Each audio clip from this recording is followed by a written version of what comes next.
그 이외에 뭐 어떤 공부법, 뭐 분석법 그런 거는 사실 다 달랐다 이런 얘기를 하더라고요. 자 봅시다. 뭐 요 보험 같은 경우는 일단 먼저 이야기할 게 있는데 고등학교를 졸업하고 이제 몇 년이 지난 후에 고등학교 동창이 갑자기 이제 누구야 잘 지냈어? 라고 연락이 오면은 네, 보험이에요. 많이 겪어봤어. 제주도니까 동창들 다 제주도에 있을 거 아니야. 막 5년, 6년, 막 20대 중반에 되게 많았어. 서너 명 정도 연락 왔는데 처음에 한두 명 정도 연락 받아가지고 뭐 누구야 뭐 상원아 잘 지내? 꼭 그때는 뭐라고 해야 되지? 그러니까 내가 이제 얘랑 친했나라는 생각이 들잖아. 연락도 개 어색하게 오거든. 상원아 잘 지내? 크 이렇게 온단 말이야. 그러면 나 잘 지내지? 뭐 어떤 일이야? 그러면 이제 보통 그 이야기를 바로 안 해. 바로 안 하고 며칠 정도 이제 소소한 이야기를 하면서 좀 친분을 쌓고 나서 이제 내가 이런 걸 하는데라는 것을 말하거나 혹은 돈을 빌려달라는 이야기를 하거나 그렇습니다. 씁쓸하지.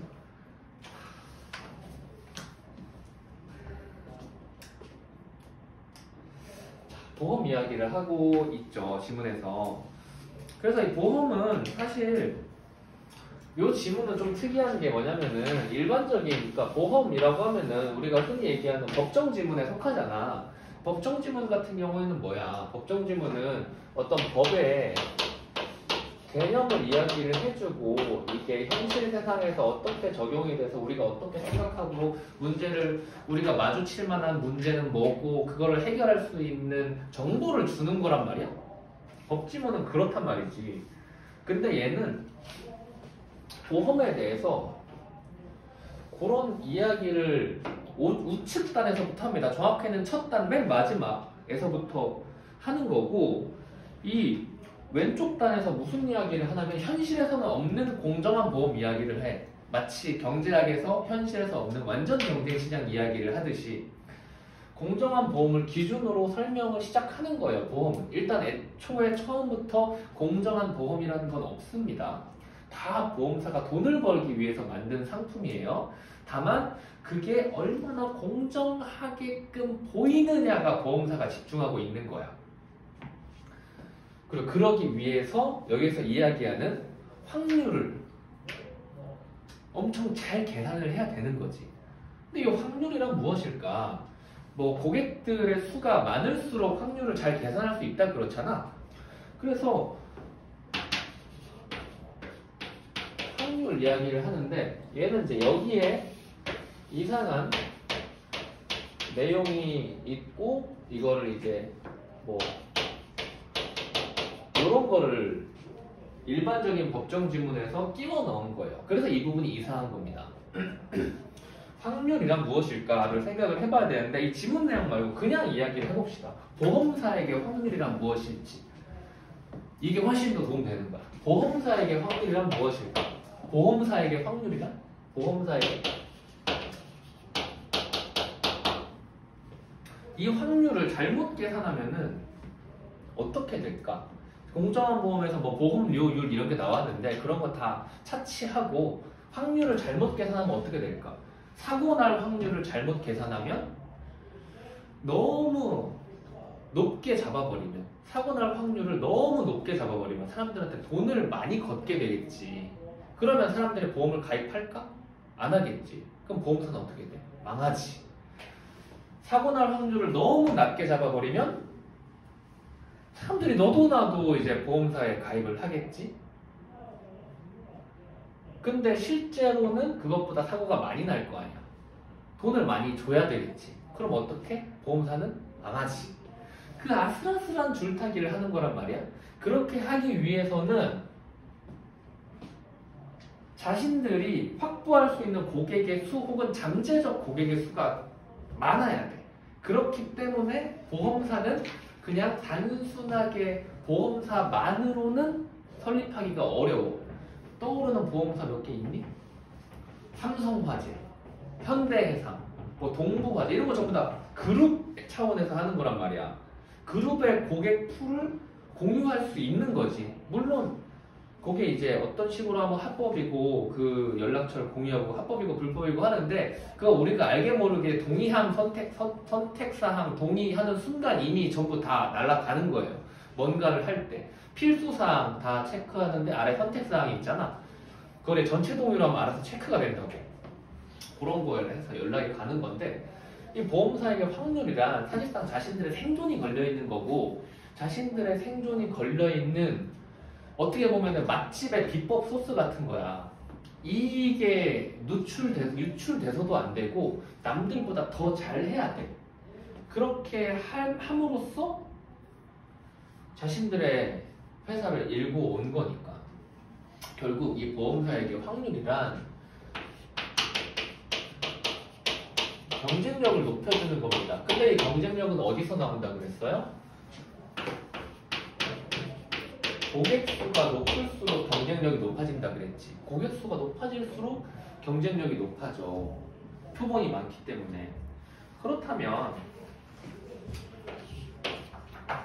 이러한 보험사가 이루는 시장은 완전 경쟁 시장처럼 많은 사람들이 아무런 제약 없이 들어와가지고 활동할 수 있을까? 활동 못하겠지. 그쵸?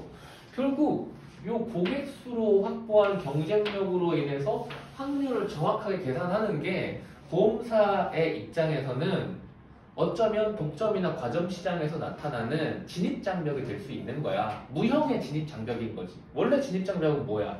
막 기계설비, 공장, 토지 이런 거를 말하기도 하고 뭐 정부가 지정해준 그런 걸 말하기도 하지만 여기에서는 정보를 진입장벽으로 사용할 수 있다. 이 이야기를 하고 싶었어요. 이제 공정한 보험으로 넘어가 봅시다. 쌤, 응? 휴대폰을 못 봤어요.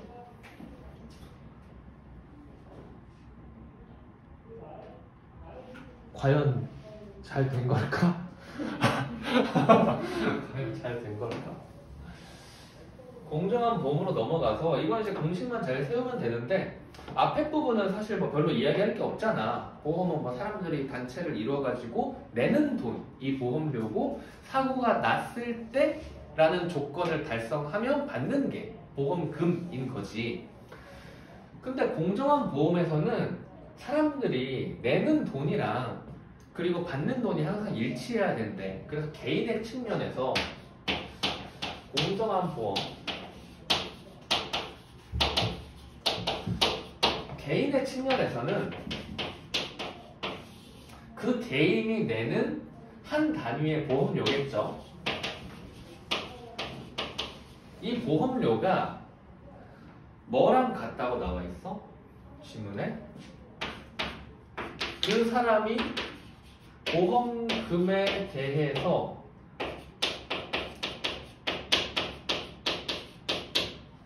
사고 날 확률을 보험금하고 곱한 보험금 기대값과 같다고 나와 있지. 그치? 그래서 얘는 결국 보험금 곱하기 사고 발생 확률이라는 말인데 요건 이제 돈을 내는 개인의 입장인 거고요.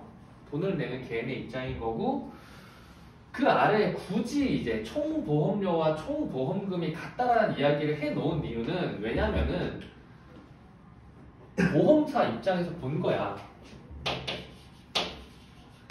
보험사 입장에서는 당연히 개인의 입장에서 내는 돈이랑 받는 돈에 대한 기대가 모든 사람들에게 다 똑같다라는 게 적용이 되면 당연히 이것을 모두 합친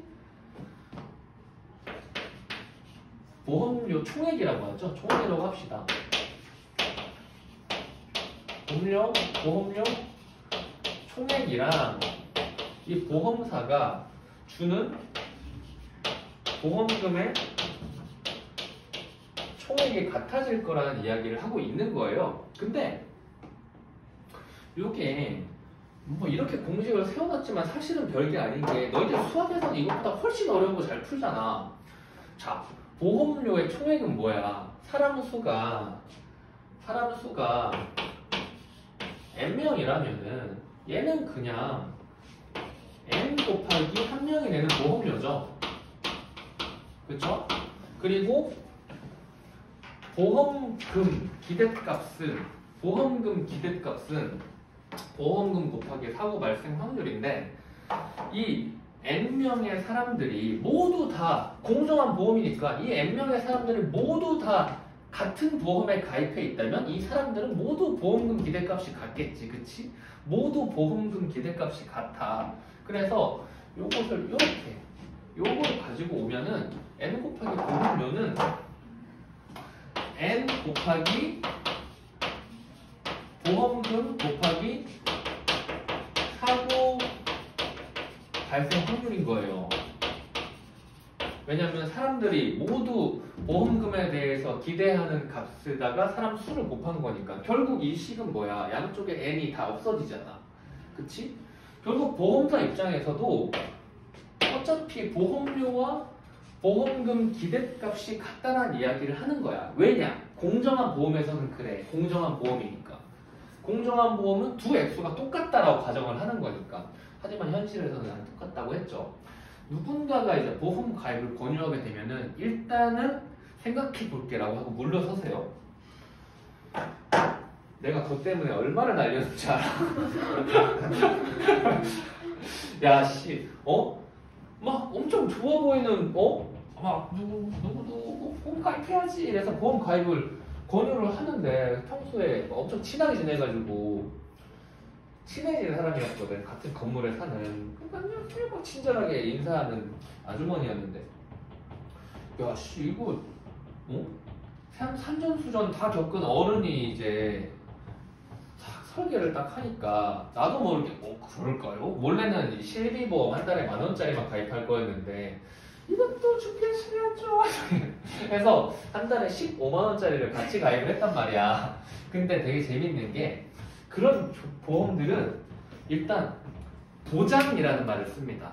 보장보험. 내가 내는 원금을 보장해준다라는 말을 쓰는데, 근데 이 보험의 개념이 뭐였어? 미래에 있을 사고로 인해서 내가 겪게 될 금전적인, 순간적으로 많은 금전적인 부담이 드는데 그것을 그냥 메꾸기 위해서잖아. 내가 돈을 벌고 원금을 보장받기 위한 게 아닙니다. 불확실한 미래의 사고에 대비하기 위한 거예요. 보험의 개념 자체가. 그러니까 보험을 마치 저축자산처럼 이야기하는 것은 사실 모두 다 보험사가 돈을 벌기 위한 거예요. 물론 그게 맞는 사람도 있겠죠. 근데 그걸 생각해보면 알잖아. 그런 보험을 하나 팔아. 만약에 30년짜리 보험을 팔았다고 쳐봐. 30년이면 얼마야? 30년을 한 달에 15만원 내면은 한 1년에 180만원씩 내가지고 30년 내면은 5,400만원이다. 그치? 5,400만원을 내가 내게 되는 거야. 그래서 그때까지 내시던 원금이 5,400만원인데 우리는 이제 20년 이상이 되는 순간부터 낸 원금, 그때까지 낸 원금 이상을 보장해주고 30년부터는 5,400만원을 내셨는데 8,000만원을 돌려드립니다. 이러는 거야. 근데 30년 이후를 내가 어떻게 알아? 당장 내일 내가 죽을지도 모르는데. 그래서 말만 들어보면은 되게 나한테 유리하게 해주는 것 같잖아. 아까 뭐랬어? 보험사는 보험을 가입하는 사람이 얼마나 자기한테 유리하게 보이게를 설계하는 게 목적이라고. 그래서 돈을 버는 거야. 그래서 보험을 가입하려면은 그 10,000원짜리 보험을 가입하려고 해도 30분 넘게 설명을 드리면서 사인을 수십 번을 해야 되는 거야. 그냥 기절하는 줄 알았어. 그냥 이체해주면 안 되냐고 물어보고 싶었는데. 그래서 그런 것들은 그냥 일견 듣기에는 굉장히 이득을 많이 주는 것처럼 보이지만 20년 이전 혹은 10년 이전에 해지를 하면 어떤 일이 벌어지냐면 1년에 180만 원이라고 그랬지. 내가 2년 정도를 가입하고 있다가 해지를 했거든. 근데 360만 원 정도를 냈잖아. 근데 내가 받은 돈이 얼마인 줄 알아? 23만 원인가? 24만 원인가? 네, 330만 원 돌려주라고. 아무리 애원을 해도 내가 30분 넘게 설명 들으면서 전부 다 자필로 사인을 한 거기 때문에 못 돌려받습니다. 그렇게 중간에 해지해가지고 얻는 것도 자기네 수익인 거야. 아무 일도 안 일어났잖아. 그치? 그럼 330만 원 그냥 아무 일도 없이 그냥 번 거네? 그런 게 다 어디로 가겠어? 그 보험을 직접 나한테 판 그 아주머니의 인센티브로 간다 이거야. 인센티브 많이 받아? 그럼 보장성, 뭐 종신 보장성 보험 이런 거 들어가는 순간 바로 그냥 인센티브 바로 세 자리 100단위를 넘고 막 그렇게 받는 걸로 알고 있는데 그건 정확히 모릅니다. 아무튼 간에 요 둘이 같고 이제 요거 가지고 계산을 해보자 이겁니다. 이 3점짜리 문제는 요것만 할 줄 아는데 요 정리만 하면 자 보자. 사고 발생 확률이 A는 0.1 이건 안 써도 돼요. 여기로 다 적용할 겁니다. B는 0.2입니다. 이렇게 고정이 돼 있어요. 그러면 우리가 볼 변수는 뭐예요? 보험금이랑 보험료, 개인이 내는 보험료, 개인이 받게 될 보험금만 생각을 하는 거예요. 그 이외의 내용들은 뭐 공정한 보험, 그리고 나와 있네. 납부할 보험료와 지급받을 보험금을 산정하려고 한다라고. 그래서 보험료는 보험금 기대값이고 이 보험금 기대값은 요거다라는 것만 찾아가지고 정리를 하면은 다 풀리는 거예요. 그 아래에 있는 두 번째 문단의 내용은 이제 이상한 소리를 해가지고 이의 제기하는 걸 막기 위해서 그냥 변인을 통제를 해 놓은 겁니다. 1번 볼까요? A입니다. A. 사고 발생하면 일단 0.1 고정돼 있죠? 그쵸? 그리고 보험료를 2배로 늘리면은 이 식에서 빈 거 뭐예요? 얘도 당연히 2배 따라가야겠지. 왜냐면 똑같아야 되니까. 그치? 얘도 2배로 따라가야 됩니다. 근데 뭐라고 하죠? 보험금에 대한 기대값. 보험금의 기대값은 뭡니까? 이 둘의 곱이었으니까 2배 됐잖아. 그치? 2번. B에서 보험금을 2배로 높였대요. B는 사고 발생하면 0.2로 고정돼 있지. 보험금 2배로 높이면 어떻게 해야 되겠어? 보험료가 2배가 돼야겠지. 당연히 보험금 기대값은 2배로 올라가는 겁니다. 그쵸? 근데 보험료가 안 변한다고 했으니까 틀린 거지. 3번 볼까? A에 적용되는 보험료율과 B에 적용되는 보험료율은 서로 같다. 보험료율이 뭐였어요? 보험료율. 공식으로는 보험금분의 보험료라고 했지만 얘를 또 뭐라고 했어요? 공정한 보험에서는 보험료율은 보험금 기대값이랑 같다. 그럼 얘네 보험료율은 0.1, 0.2인 거야. 그냥 정의에 의해서 해결되는 녀석입니다. 다르죠? 2배죠. 그리고 4번 A와 B에서의 보험금이 같대요. A와 B의 보험금이 같대. 근데 사고 발생률이 0.1이고 0.2야. 보험금은 뭐 X래요. 그러면 얘는 어떻게 되는 거야? 보험료는 0.1X 그리고 0.2X가 되는 거죠. 그래서 A에서의 보험료는 B에서의 보험료의 2배가 아니라 절반인 거죠. A가 절반입니다. 그리고 A와 B에서의 보험료, 답은 5번이지. 보험료가 서로 같대. 보험료가 둘 다 X로 서로 같대요. A랑 B에서. 보험료가 서로 같으면은 어떻게 됩니까? 이거 계산을 해야겠어요? 보험금 기대값 역시도 같겠죠. 이것도 정의에 기대는 겁니다. 그래서 이상하게 공식을 많이 세워놓고 공식으로 많이 적용하게 만들어놨지만은 결국은 지문에서 그냥 정의해 준 것만 보면은 풀리는 문제였는데 그러니까 내 눈에는 어렵게 보일지라도 해결할 수 있는 선지를 골라가지고 찾다 보면 풀리는 경우가 되게 많아. 의외로 많다. 물론 내가 졸라 못하면은 없어. 그런 경우는 내가 어느 정도 할 수 있으면 그런 경우를 되게 많이 찾아내게 될 겁니다. 내가 수능 때 영어도 몇 문제 찍었거든. 근데 찍은 게 다 맞았어. 진짜 찍은 게 6문제가 7문제 적은 거 아니잖아. 찍은 게 다 맞았어. 그 다 맞은 이유가 뭘 것 같아? 뭐 신이 강림해서 그런 거 아니야. 그 7문제 전부 다 최종 선지 2개를 좁혀놓고 찍었어. 그래서 이제 2의 실승은 몇이냐? 그만큼의 확률을 뚫은 거죠. 그걸 못 뚫었으면 우리는 또 만나지 못했을지도 모릅니다. 자, 그래서 여기까지. 이 보험에서는 중요한 거는 3종 문제였어요. 나머지는 그냥 일반적인 법정 지문이었습니다.